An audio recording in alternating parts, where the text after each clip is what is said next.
Released originally in 1998 for both North America and Japan, and globally in 1999, also then later ported to the PC in 2000. What you're currently seeing is the PlayStation Network version of the game, released in 2009 for North America and Europe, and 2008 for Japan, being played on the PlayStation 3. It's Metal Gear Solid. Metal Gear Solid was developed and published by Konami, and the game itself was directed by none other than Hideo Kojima. The story as well was written by Hideo Kojima alongside with, and forgive me if I pronounce this horribly wrong, Tomokazu Fukushima. In Metal Gear Solid, you play as the legendary soldier, Solid Snake. Set 6 years after the events of Metal Gear 2 Solid Snake, Metal Gear Solid itself would also act as somewhat of a soft reboot of the franchise, and included a previous operations section in the menu that described the events of both Metal Gear 1 and Metal Gear 2.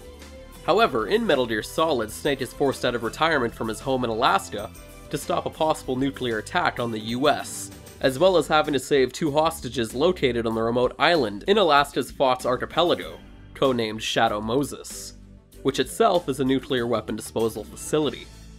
A terrorist group comprised of genetically enhanced Renegade Special Forces unit Foxhound led an armed uprising on the remote island. The group itself was led by one codenamed as Liquid Snake. The Renegade Foxhound unit are demanding the release of the remains of Big Boss, otherwise they'll launch a nuclear strike on the US, with a giant mech known as a Metal Gear codenamed Rex, which can launch a nuclear attack from almost anywhere on Earth without any possible way to detect it.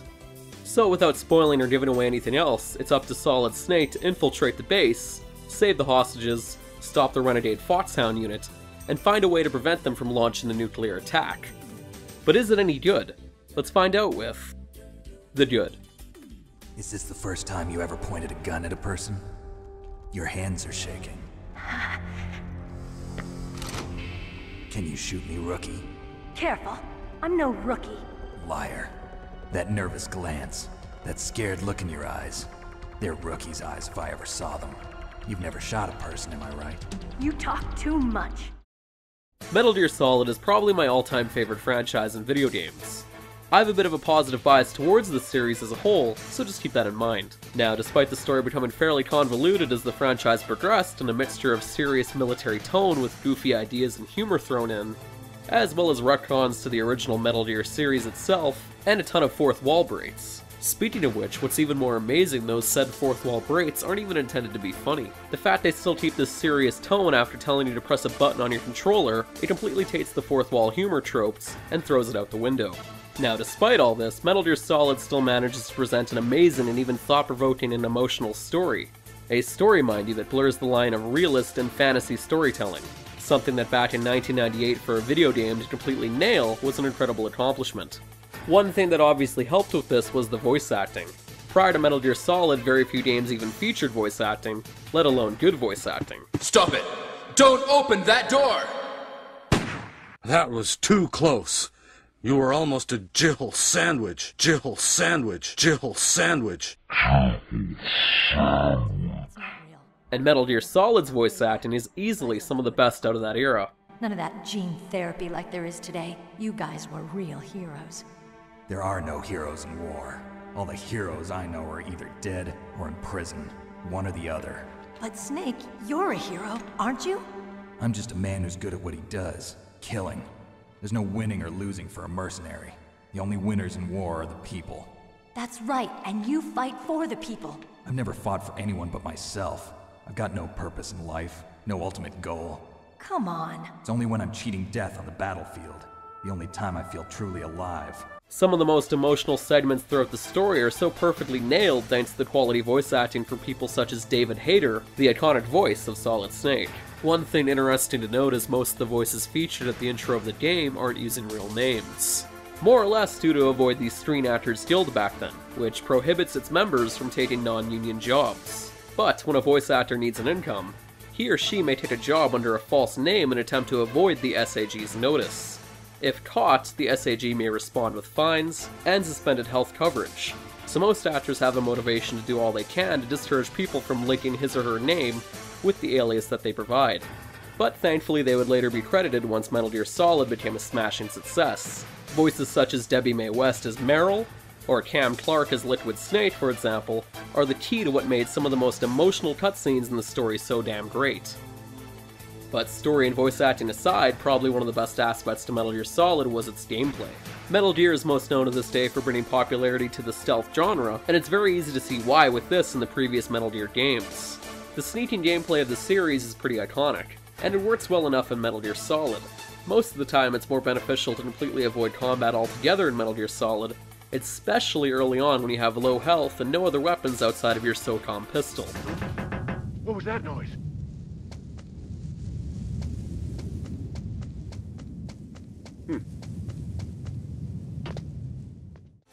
And the different routes and approaches you can take to accomplishing this is pretty varied. The game also offers you a ton of different items to use throughout its campaign. But not only that, items that you will need to use, not just find and maybe use once. Almost every key item you can find or obtain in Metal Gear Solid will have some kind of major use or purpose.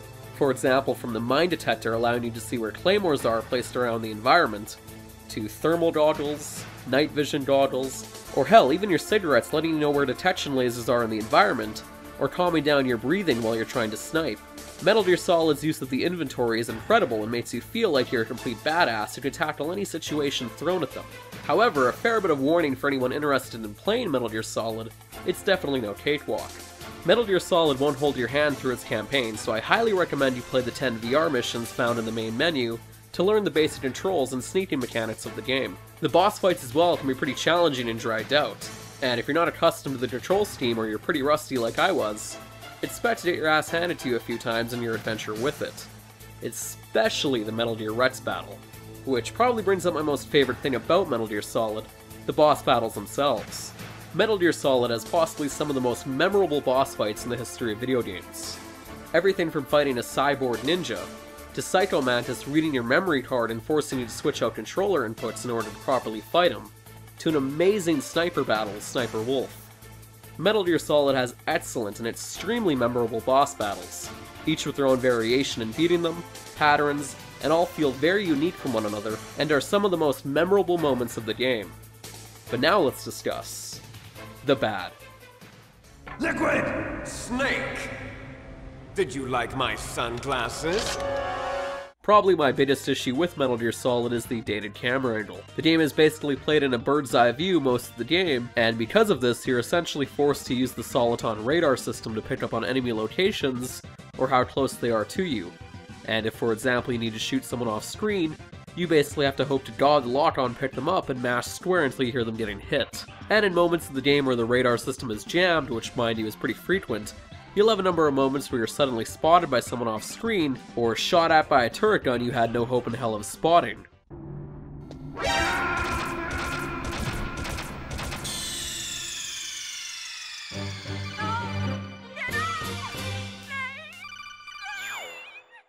And the next biggest issue I have with Metal Gear Solid are some of the dated controls, specifically for combat. As I mentioned earlier, shooting is usually reserved to pressing or holding down square and hoping you hit things you can't see most of the time, due to the camera angle.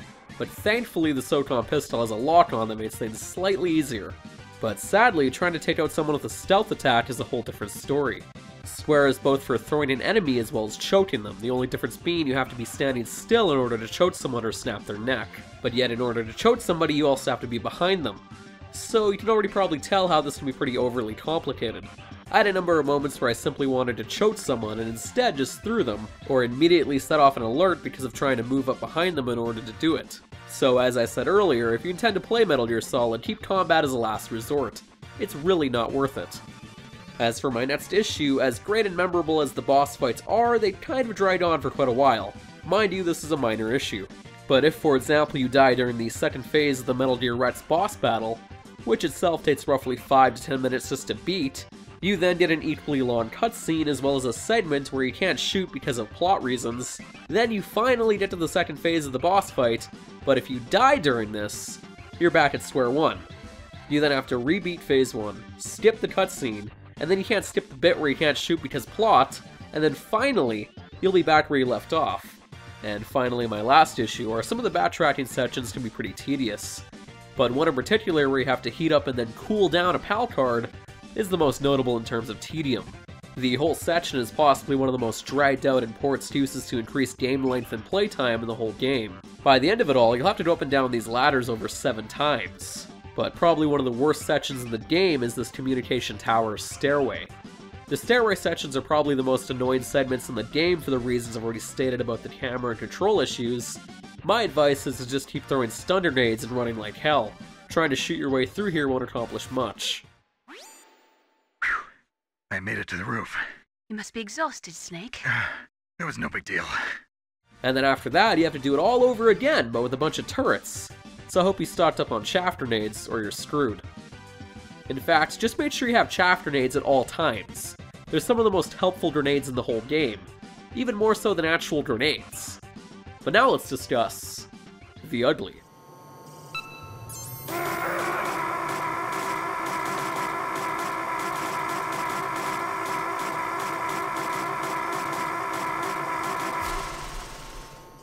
Where we discuss the graphics, technical aspects, and soundtrack of the game. And speaking of soundtrack, the Metal Gear Solid series, in my opinion, has some of the best soundtracks in video game history. That's all that really needs to be said, honestly. The soundtrack for Metal Gear Solid is one of the most memorable soundtracks for me in video games. As for the graphics, this obviously being a PlayStation game, the graphics obviously don't hold a candle compared to today's games.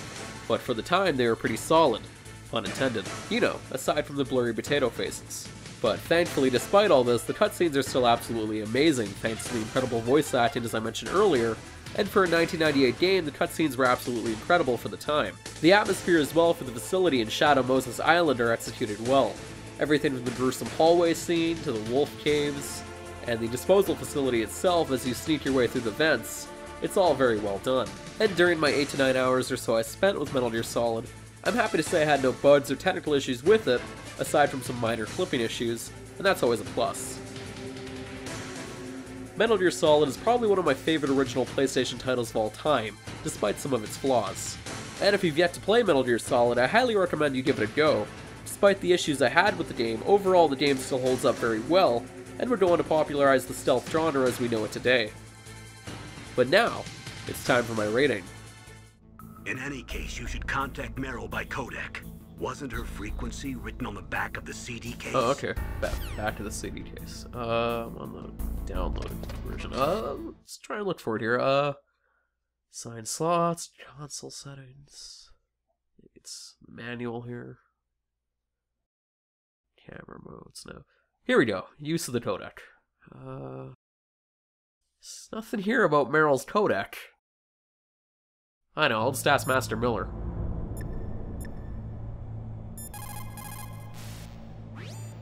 Hey, I just need to know what Meryl's codec is. Around 3 o'clock in the morning, and so is their judgment. Okay. If you're feeling drowsy, well, I mean, I just get some sleep. Yeah, I just need to know Meryl's. Okay. I just need to know. It's also important to be able to control your bodily functions. You never know when a long demo is about to begin. So make sure you're prepared to sit in front of the monitor for a long time. Hey, before you go, I just need Meryl's codec. Where I come from, a soldier who loses his head in combat is called a target. You know what? Fuck it. I don't need to be here. That's what I think about your fucking codec.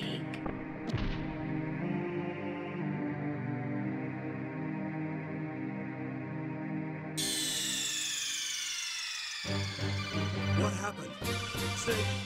Snake? Errol.